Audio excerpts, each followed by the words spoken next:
Straight ahead on WBKB, another COVID vaccine may be coming soon. Plus, sanctions are sought against 3 Michigan attorneys, and it's everybody's favorite time of the year. It is Girl Scout cookie season. You're watching Thunder Bay News Network. WBKB News at 6 starts now. This is WBKB News at 6. An in-depth look at news, weather, and sports. From hard-hitting news stories to local events, we're there with coverage you can count on. You're watching WBKB News at 6. Good evening and thank you for joining us. I'm Sherry Stewart. And I'm Tyler Cruz. Johnson & Johnson released the results of their Phase 3 COVID-19 vaccine trial today. Results showed 85% efficiency in protecting against severe coronavirus disease in adults of all ages and racial groups, and 66% effectiveness in moderate to severe symptoms. Dr. Mathai Mammon is the global head of pharmaceutical research and development for Johnson & Johnson. He says that what they mean by severe COVID is feeling particularly sick at home or sick enough to seek medical attention. Results also showed protection against emerging virus variants, such as the strain recently discovered in South Africa that has also been detected in the United States. The one thing about Johnson & Johnson's vaccine that separates it from Pfizer or Moderna is that only 1 dose is required. Dr. Fauci says this vaccine is also inexpensive and can be mass-produced. While the data still needs to undergo review from the Food and Drug Administration, the U.S. government has pre-ordered about 100 million doses. Johnson & Johnson expects to get 10 million of those doses out for February. While Attorney General Dana Nessel is pursuing sanctions against 3 Michigan attorneys and 1 Texas attorney who sought to overturn Michigan's presidential election results. The 4 Michigan attorneys, along with Texas attorney Sidney Powell, are accused of violating their oaths and rules of professional conduct. The Attorney General says the 4 fueled the fire of distrust in our democracy that led to the attack on the U.S. Capitol on January 6th. The complaint seeks to recover attorneys' fees totaling approximately $11,000. While today, the Great Lakes Business Network expressed disappointment with the Michigan Department of Environment for their approval of the key permits for the Line 5 tunnel proposal. A couple of weeks ago, the Great Lakes Michigan Jobs Coalition was optimistic when they thanked Enbridge for its response to Governor Whitmer's move to shut down Line 5. A spokesperson for the Michigan Chamber, Mike Alameo, said the move would increase energy prices and kill thousands of jobs during an already trying time. But one business in the area doesn't believe that Enbridge is committed to protecting the Great Lakes. Juliet King McAvoy, a project manager for King Orchard, says the Line 5 must go and there shouldn't be a tunnel replacing it. She says an oil spill would be devastating for the drinking water. Presque Isle County's Board of Commissioners met virtually early on Friday to discuss a few items. One item of business was a presentation by a group hoping to help improve the county's medical examiner's office and services. Also, during open comments, one area resident said she was frustrated with the governor. The restrictions that this governor has put on our state are outrageous and unconscionable. Here in Michigan, thousands upon thousands of small businesses lost everything with nothing from the government except the offer of a loan to increase their debt.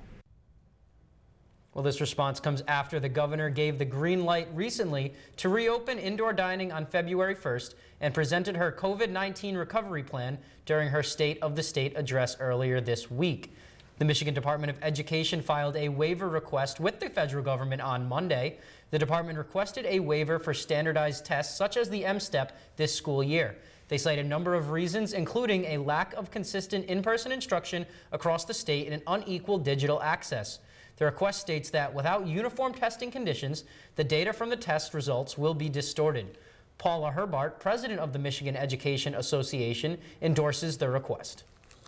In the time of a 120-year pandemic, this is not the time to have kids bubble dot tests to see where they're at academically. This is a time to really nurture the whole child.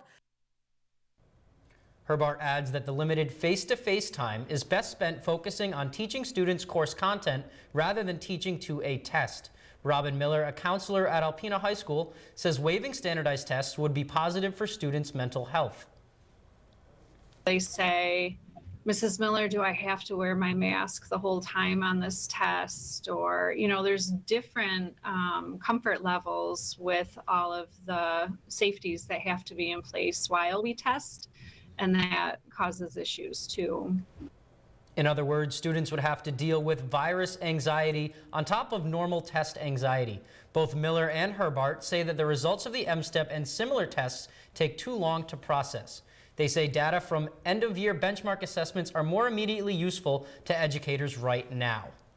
Well, it's a new year, and what better way to start it out than with Girl Scout cookies, right, Sherry? Absolutely. That's my favorite. I think somebody here has ordered, what, a case? An anonymous sports director. Yes, yes. Well, this year, however, troops all across the country and right here in Alpena are making sales, but a bit differently. WBKB's Tiffany Maddox shows us how savvy Girl Scouts right here in Alpena are doing just that. Smell those lemonades, shortbreads, and Thin Mints? Girl Scout cookie season is in effect, but this year Scouts in Alpena are doing things a bit differently. Hi, my name is Glenn. I'm a 4th grader and I'm a junior in Girl Scouts. I'm doing this video because I can't sell cookies face to face. Due to the pandemic, gone are the days of knocking door to door or setting up shop at mom or dad's job.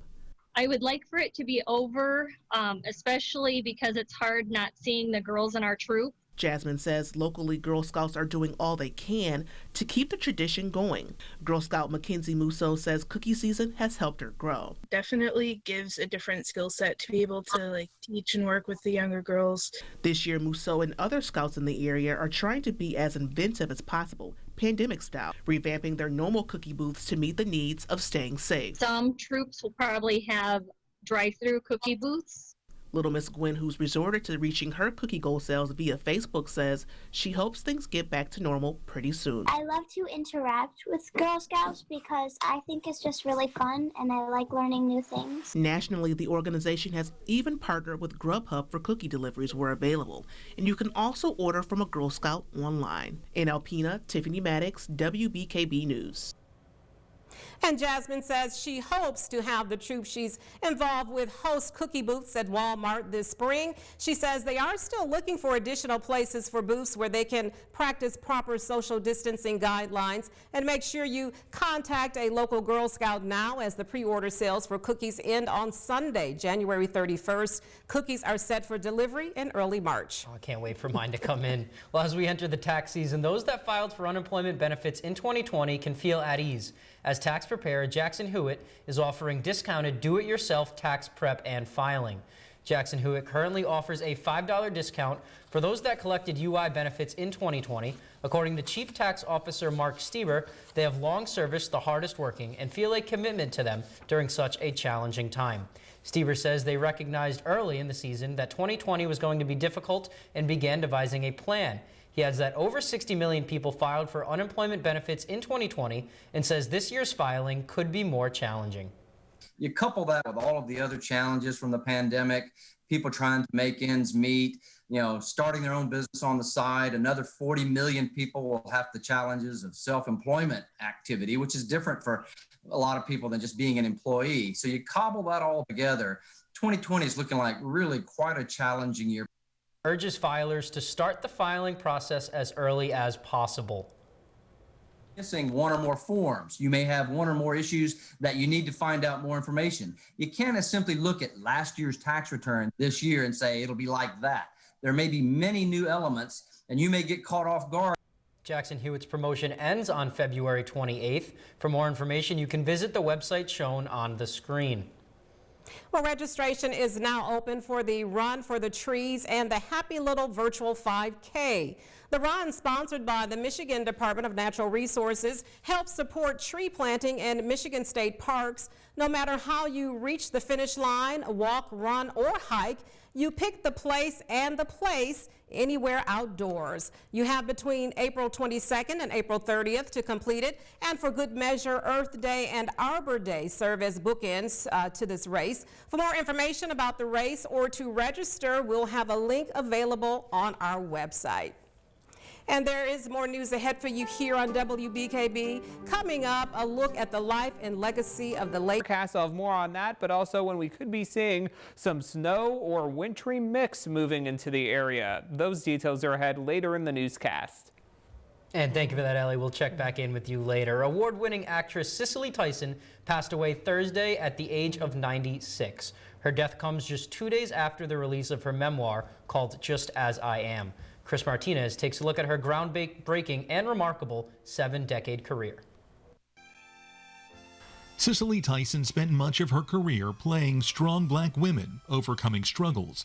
She recently sat down with CBS This Morning's Gail King. Whenever I'm offered a script, what I'm interested in when I get it is why me? Who was that character and why did they want me to play it? And when I get to the point where I feel like her skin has fitted my arm or my mind, then I know there's something about her. From a sharecropper's wife to former slave, Tyson embraced her roles with vigor and humility. Born in Harlem to West Indian immigrants in 1924, Tyson started her career as a model who transitioned into playing bit parts. I was a very shy child. If you got 15 minutes of words out of me, you got plenty. You know, I was a thinker. But her career was delayed until her 30s, when she found herself pregnant at 17 and in an unhappy marriage that only lasted 2 years. What they doing, Mom? Quick. Her breakthrough performance came in 1972 playing Rebecca, the wife of a Louisiana sharecropper in Sounder, a performance that won her an Oscar nomination. I'm going on 10 years old. She received widespread acclaim 2 years later with a versatile performance as former slave from the ages of 23 to 110 years old, and the autobiography of Miss Jane Pittman. That role came just as black women were beginning to get lead roles and earned Tyson 2 Emmys. The Kennedy Center honoree also won countless other awards, including a Tony and an honorary Oscar. What you doing hiding out here, girl? Tyson appeared in more than 100 roles on stage and screen in a career that spanned 7 decades. Her most recent was in 2020 in the Tyler Perry movie A Fall from Grace. Don't make me go back there. She said all of her roles were her favorites. Tyson was married twice. Her last marriage was to the late jazz icon Miles Davis. They divorced in 1989. President Obama awarded Tyson our nation's highest civilian honor, the Medal of Freedom, in 2016. Chris Martinez, CBS News. Sad to see her go. Absolutely, such a legend. Well, coming up on WBKB News, Ellie Morrison is next with your 7-day forecast, plus the photo of the day. Stay tuned. And seeing this January, she says the creek still hasn't frozen over. Thank you, Rose, for sending us this photo. If you have a photo such as nature shots, pics with friends, or interesting sights you see that you'd like to send us, email it along with a short description to news@WBKB11.com. After those temperatures tomorrow morning, I think that creek just might be frozen. Might be frozen. We've got all your sports news coming up in just a bit, but before we do, Jake Vanderbrook is in with a preview. What's going on, Jake? Tyler, Sherry, Elliott, what's happening? Next in sports, Let Them Play just keeps on fighting, and they'll be holding another rally this Saturday down in Lansing, and we have an area athlete and parent that plans on going. More on that. Plus, the struggles continue for Michigan State. We'll recap. We're out of time for today. As always, you can read more about our broadcast stories and get the scoop on other news items online. Just visit WBKB11.com for sports, weather, and news updates anytime, day or night. Or be sure to check us out on our Facebook page and Twitter handle at WBKB11. And that's all we have for you this evening. Be sure to catch us back here tonight at 11 with Kent Davis. Have a great night.